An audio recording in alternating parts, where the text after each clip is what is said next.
Assalamualaikum warahmatullahi wabarakatuh. Halo kaula muda, halo warga RT 12.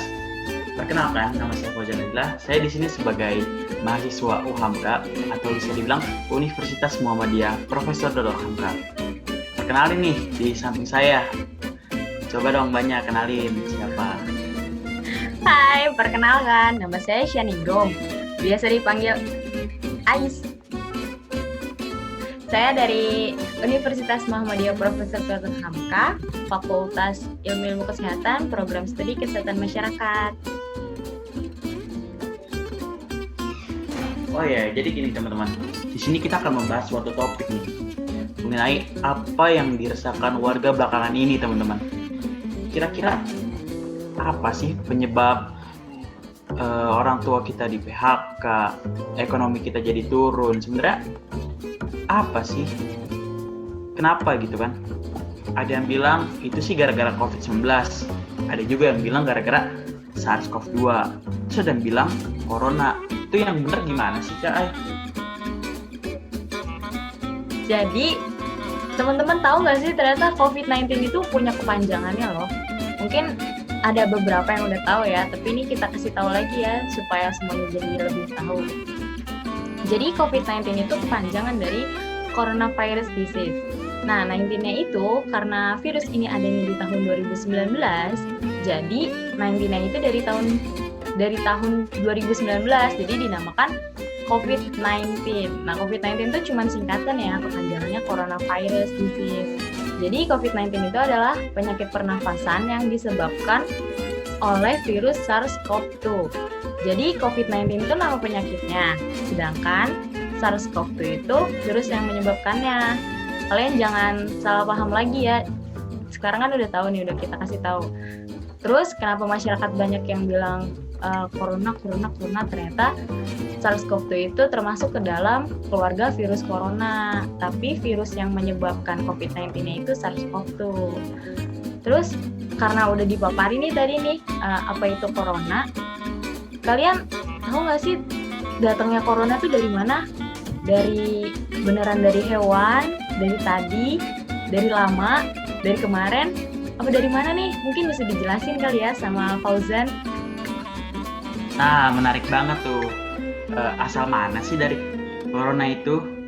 Yang pertama nih ya, yang perlu kalian tahu, asal muasal dari corona itu tuh berada di negara tirai bambu, yaitu Cina, tepatnya di Wuhan.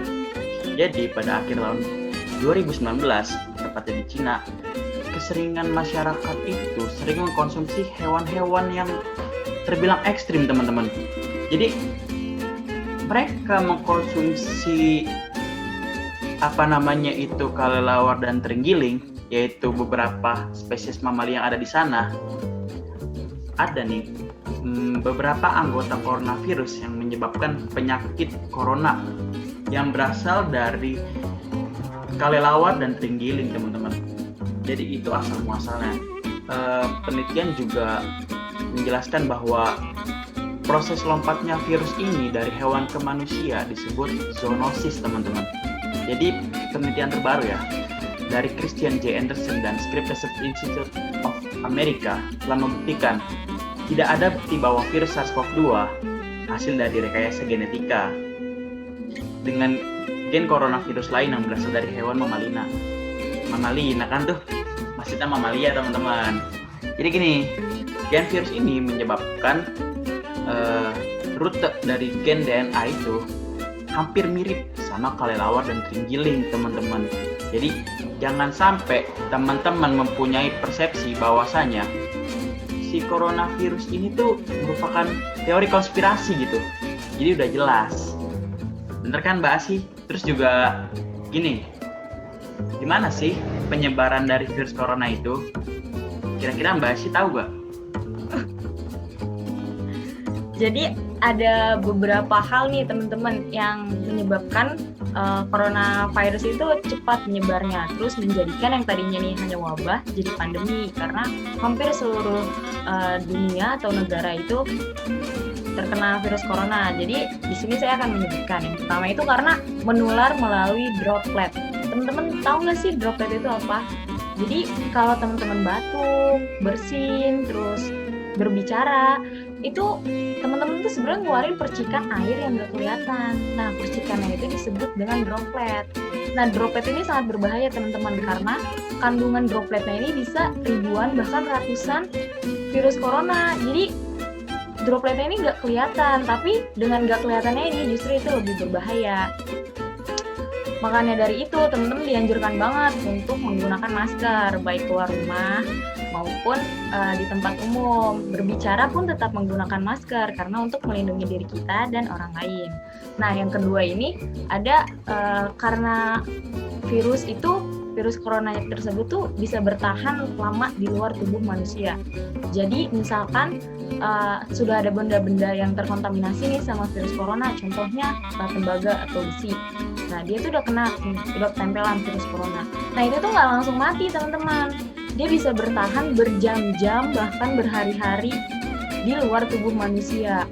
Jadi kenapa penyebarannya itu cepat banget? Karena ya namanya manusia ya, kita kan kadang suka nggak nyadar megang benda asing, terus kadang nggak sengaja pegang apa, terus kita lupa cuci tangan, padahal kita nggak tahu nih yang kita pegang itu ternyata sudah terkontaminasi oleh bakteri dan virus-virus yang lain.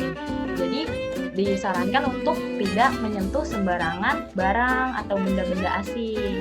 Jika teman-teman lupa nih habis megang sesuatu benda asing gitu, teman-teman harus segera cuci tangan atau menggunakan hand sanitizer untuk membunuh kuman yang tadi menempel di benda asing tersebut.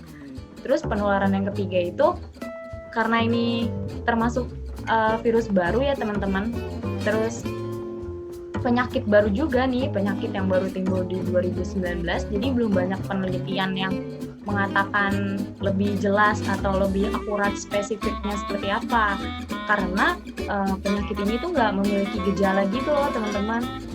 Jadi ada orang yang sudah terkontaminasi nih sama virus corona, tapi karena dia nggak menimbulkan gejala, jadi dia nggak tahu nih kalau dia udah terkontaminasi virus corona. Terus dia masih harus keluar, main, bersentuhan, bertemu dengan keluarga atau teman-teman yang lain, sehingga dia menyebarkan virus yang ada di tubuh dia ke orang lain tersebut. Jadi itu kenapa virus ini cepat banget menyebar. Jadi ada beberapa alasan ya yang tadi sudah disebutin.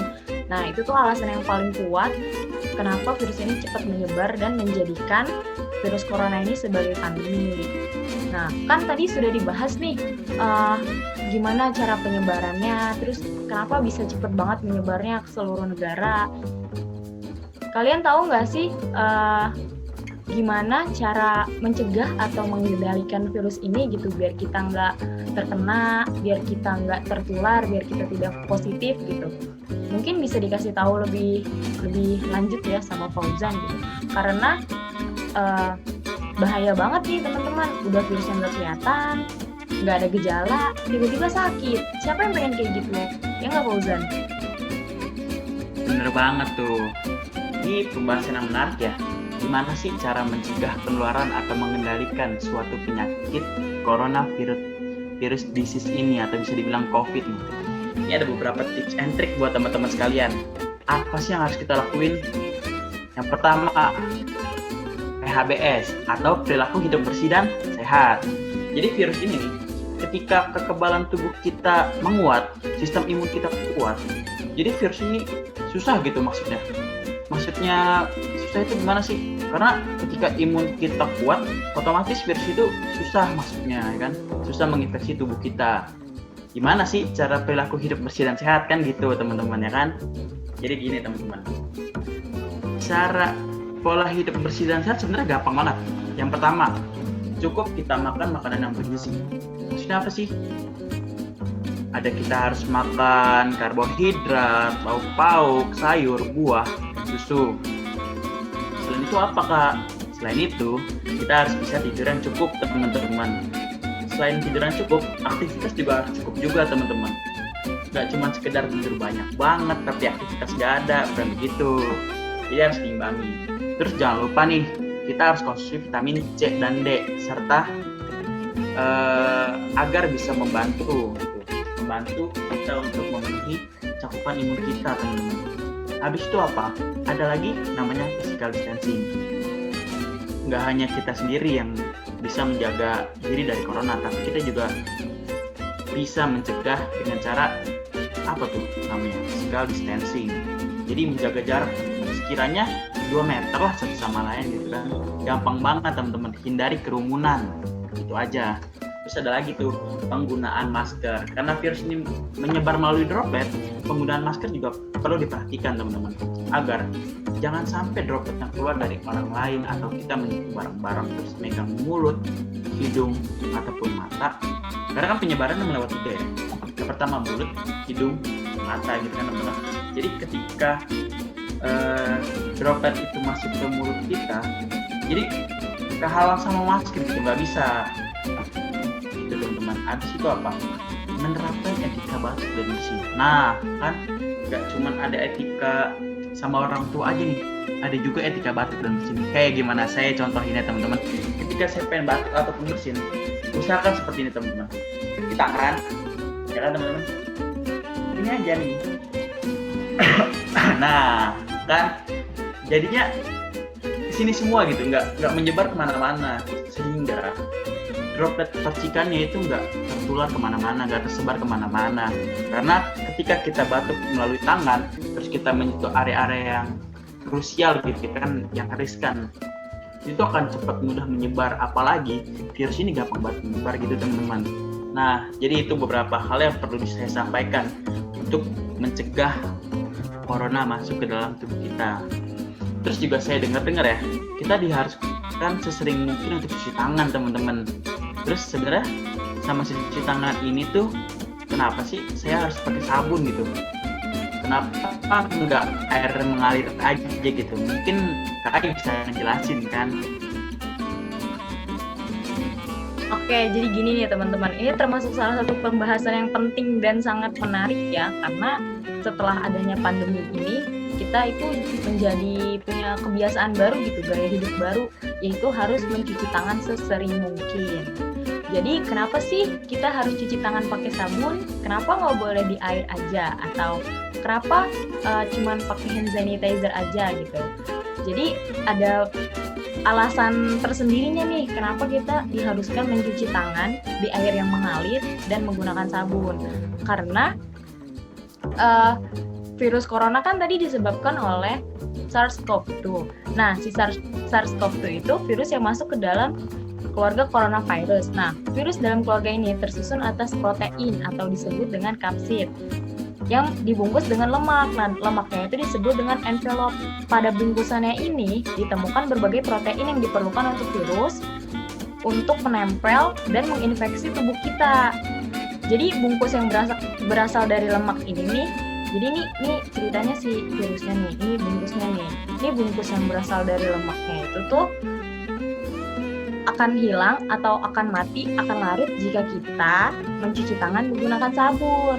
Tetapi jika kita hanya mencuci tangan di air yang mengalir saja, tidak menggunakan sabun, itu nggak bakalan mati karena air tidak bersifat melarutkan lemak. Jadi itu kenapa penting banget kita harus cuci tangan pakai sabun untuk mematikan, melarutkan, dan membunuh bungkus lemak yang dibutuhkan oleh virus untuk berkembang biak atau menempel dan menginfeksi tubuh kita. Jadi itu tuh teman-teman, karena udah dikasih tahu, jangan lupa lagi ya untuk selalu mencuci tangan menggunakan sabun di bawah air yang mengalir minimal 60 detik nih teman-teman. Jadi agar kita tidak terinfeksi, untuk menjaga diri sendiri dan orang lain juga. Jadi gitu teman-teman, karena tadi udah banyak ya yang disebutin apa itu corona, terus gimana pencegahannya, gimana cara penularannya, terus kenapa harus mencuci tangan dengan sabun. Ini ada lagi nih yang penting nih, satu nih yang paling penting, gejalanya gimana sih gejala dari virus corona tersebut? Kita kan nggak tahu ya, soalnya ada nih yang bilang, ih dia batuk bersin, dia positif corona. Itu nggak benar juga nih teman-teman. Jadi kita nggak boleh ngejudge orang yang lagi batuk atau bersin bahwa mereka itu terinfeksi virus corona. Itu nggak dibenarkan ya teman-teman. Jadi jangan lakuin hal kayak gitu lagi. Jadi gejalanya mungkin bisa dijelasin ya sama Fauzan, gimana sih gejalanya? Oke, baik. Jadi gini teman-teman, banyak banget nih orang-orang yang mengidap penyakit ini menimbulkan gejala-gejala yang berbeda-beda setiap orang. Karena gini teman-teman, virus corona itu perlu digarisbawahi dikenal dengan the great imitator. Apa itu? Jadi orang yang terkena COVID-19 ini dapat menunjukkan gejala yang bermacam-macam dan tidak spesifik. Karenanya COVID-19 itu dijuluki dengan the great imitator. Jadi ada beberapa gejala yang dialami oleh orang yang terkena COVID-19 itu. Di antaranya adalah yang pertama nih, yang paling sering, batuk kering teman-teman, hidung berair, mual, muntah, batuk berdahak, demam dengan suhu 37,5 sampai 38 derajat Celcius, sakit tenggorokan, sesak napas, pegal-pegal, diare, dan lemas. Ada juga nih, waspada tanda bahaya. Seperti apa sih? Contohnya, sesak napas ketika istirahat, nyeri dada, penurunan kesadaran, kulit pucat dan menggigil, bibir atau wajah biru, frekuensi pipis berkurang, muntah darah, nyeri leher dan ruam. Jadi gitu guys sih gejala COVID. Wah, jadi udah banyak nih pengetahuan yang kalian tahu gitu tentang corona, apalagi gejalanya. Ternyata orang batuk atau bersin nggak mesti kena corona ya. Ternyata gejalanya banyak yang menunjukkan kalau orang tersebut terinfeksi. Jadi misalkan kalau ada teman-teman yang memiliki gejala batuk, terus sakit tenggorokan, demam, sebaiknya jangan menjudge diri sendiri nih, aduh saya positif corona nih, saya harus di dalam rumah, nggak boleh kemana-mana. Jangan kayak gitu teman-teman. Jadi teman-teman sebaiknya menghubungi atau mendatangi pelayanan kesehatan terdekat untuk memastikan apakah teman-teman positif atau tidak, karena virus corona kan nggak bisa didiagnosis oleh diri sendiri ya. Kita membutuhkan tenaga medis dan tenaga ahli untuk menangani kasus tersebut. Jadi gitu tuh teman-teman.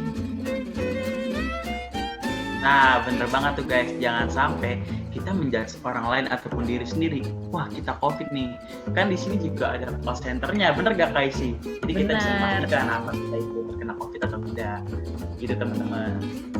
Oh iya, mungkin pembahasan kita cukup kali ini aja kali ya sekarang. Oh iya nih teman-teman, buat teman-teman nih yang penasaran, di pembahasan selanjutnya nih kita bakalan gimana cara menggunakan masker yang baik dan benar. Serba-serbi masker. Pokoknya semua tentang masker ya Fauzan ya. Jadi masker itu banyak ternyata macam-macamnya. Ada masker kain, masker bedah, masker ini. Dan masker yang cocok dipakai itu masker apa? Terus berapa jam sekali kita harus mengganti masker? Itu teman-teman jangan lupa ya. Minggu depan kita bakalan tampilin lagi kan Fauzan? Bener banget, bersama teman-teman KKN kita yang lainnya. Bener gak Mbak Isi? Bener.